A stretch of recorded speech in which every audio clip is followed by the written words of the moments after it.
देखिए बच्चों, ये क्वेश्चन अर्थमेटिक प्रोग्रेशन से है, एपी का है।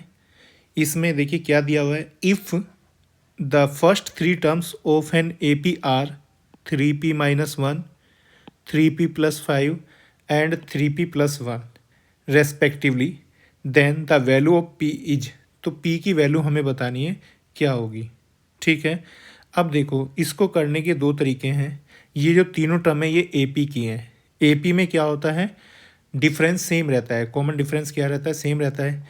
तो सेकंड टर्म और फर्स्ट टर्म का, इन दोनों का डिफरेंस करेंगे तो वो किसके इक्वल आएगा, थर्ड टर्म और सेकंड टर्म के डिफरेंस के इक्वल आएगा। ठीक है, तो देखो इस क्वेश्चन को हम दो तरीके से कर सकते हैं। ऑप्शन से भी कर सकते हैं। जैसे अगर हम फर्स्ट ऑप्शन को चेक करते हैं तो p की वैल्यू यहाँ पर हम क्या पुट करते हैं, 2। तो ये बन जाएगा 3×2 = 6, 6 में से 1 को माइनस करेंगे 5, फर्स्ट टर्म बन जाएगी 5। सेकंड टर्म क्या बन जाएगी, 3×2 = 6, 6+5 कितना हो जाएगा 11। और थर्ड टर्म क्या बन जाएगी, 5×10 + 1 11। तो आप देख सकते हैं ऑप्शन ए से ये ए पी नहीं बनेगी। ठीक है, क्योंकि इन दोनों का डिफरेंस कितना है 6 और इन दोनों का डिफरेंस कितना है 0।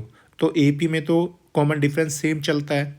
तो ये ऑप्शन ए हमारा क्या होगा, रॉन्ग होगा, क्योंकि इस वैल्यू से ये तीनों टर्म ए पी में नहीं बनेंगी। अब हम ऑप्शन किसको चेक करते हैं, पहले पॉजिटिव को ही चेक कर लेते हैं, ये नेगेटिव है इसको छोड़ देते हैं। 4 को चेक कर लेते हैं। तो 4 को चेक करेंगे, p की वैल्यू 4 पुट करेंगे तो कितना हो जाएगी, फर्स्ट टर्म क्या बन जाएगी, 4×3 = 12, 12 में से 1 को माइनस करेंगे 11। ठीक है, सेकंड टर्म क्या बनेगी, 4×3 = 12, 12+5 कितना हो जाएगा 17। ठीक है, और 4×5 = 20, 20+1 कितना हो जाएगा 21। अब इनका डिफरेंस चेक कर लीजिए, 17 - 11 इनका डिफरेंस कितना होगा 6। ठीक है, और 21 - 17 इनका डिफरेंस कितना होगा 5। ठीक है, तो ये भी डिफरेंस सेम नहीं है, तो इसका मतलब ऑप्शन सी भी क्या है, गलत है। अब ऑप्शन डी को चेक कर लेते हैं। तो p की वैल्यू को क्या पुट करेंगे 5, तो ये फर्स्ट टर्म क्या बनेगी, 5×3 = 15 - 1 14। और सेकंड टर्म क्या बनेगी, ये 5×3 = 15 + 5 20, तो 6 का डिफरेंस चल रहा है अभी। और थर्ड टर्म क्या बन जाएगी, 5×5 = 25, 25 + 1 26। तो देखो डिफरेंस कितना मिला यहाँ पर, इन दोनों टर्म का डिफरेंस कितना है 6, और इन दोनों टर्म का डिफरेंस भी क्या है 6। तो देखो ये ए पी में आ गई तीनों टर्म, 14 20 26 ए पी में आ गई। तो ये ए पी हमारी किससे बनी, जब हमने पी की वैल्यू को क्या पुट किया 5। तो इसका मतलब ये जो 5 है यही हमारी पी की वैल्यू होगी, जो इन तीनों टर्म्स को ए पी में बना देंगी। ठीक है, तो ये तो हुआ हमारा ऑप्शन से। इसको वैसे कैसे करेंगे, अगर हमें इसके स्टेप भी शो करने हैं और ये 2 मार्क्स का क्वेश्चन है, तब हम इसको किस तरह से सोल्व करेंगे, अब वो मेथड समझ लेते हैं। ठीक है, तो देखो उस मेथड को कैसे करेंगे। तो सबसे पहले देखिए सॉल्यूशन को कैसे करेंगे समझते हैं। तो सबसे पहले हम क्या लिखेंगे, सिंस 3p-1 3p+5 और 5p+1 are in A P. तो ये तीनों टर्म किस में है, ए पी में है। इट इम्प्लाइज दैट, इसका मीनिंग क्या होगा, सेकंड टर्म का और फर्स्ट टर्म का हम डिफरेंस करेंगे। 3p+5 ये सेकंड टर्म है, सेकंड टर्म में से किसको माइनस करेंगे, फर्स्ट टर्म को। तो ये जो डिफरेंस बनेगा वो किसके इक्वल बनेगा, थर्ड टर्म में से माइनस कर दीजिए सेकंड टर्म को। ठीक है, तो देखो सेकंड टर्म और फर्स्ट टर्म का डिफरेंस किसके इक्वल रहेगा, थर्ड टर्म और सेकंड टर्म के डिफरेंस के इक्वल रहेगा।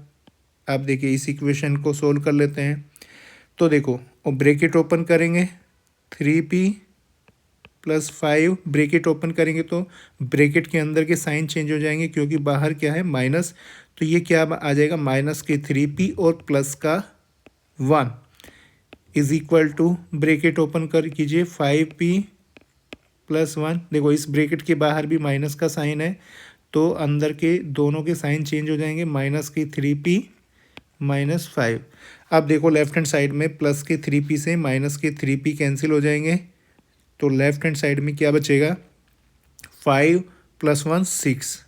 और राइट हैंड साइड में देखिए 5p में से ये जो 5p है 5p और ये माइनस के 3p दोनों को कंबाइन करेंगे तो ये आ जाएंगे प्लस के 2p, ठीक है, और प्लस का 1 और माइनस के 5 ये दोनों मिलकर क्या बन जाएंगे प्लस का 1 और माइनस के 5 मिलकर माइनस का 4, ठीक है। इट इम्प्लाइज दैट हमें p की वैल्यू फाइंड करनी है तो अब क्या करेंगे ये जो माइनस का 4 है इसको इधर लाएंगे तो ये प्लस का 4 हो जाएगा, ठीक है। तो क्या लिखेंगे 6 और राइट हैंड साइड से माइनस के 4 को इधर लाएंगे तो ये प्लस का 4 हो गया इधर आकर is equal to 2p। It implies that 6 plus 4 कितना हो जाएगा ये 10 इज इक्वल टू 2p, ठीक है। It implies that 10/2 is equal to p, ठीक है। तो 10 को 2 से डिवाइड कर दीजिए, 2 5 जा कितना होता है 10, ठीक है। तो वैल्यू ऑफ p क्या आ जाएगी, therefore value of p is equal to 5। तो p की वैल्यू हमारी क्या आ जाएगी ये 5। देखो वो जो हमने पहले मेथड यूज़ किया था उससे भी p की वैल्यू हमें 5 मिली थी और इस मेथड से भी हमें p की वैल्यू क्या मिली है 5। तो इस मेथड को आपको तब यूज़ करना जब ये क्वेश्चन किस में हो 2 मार्क्स में हो।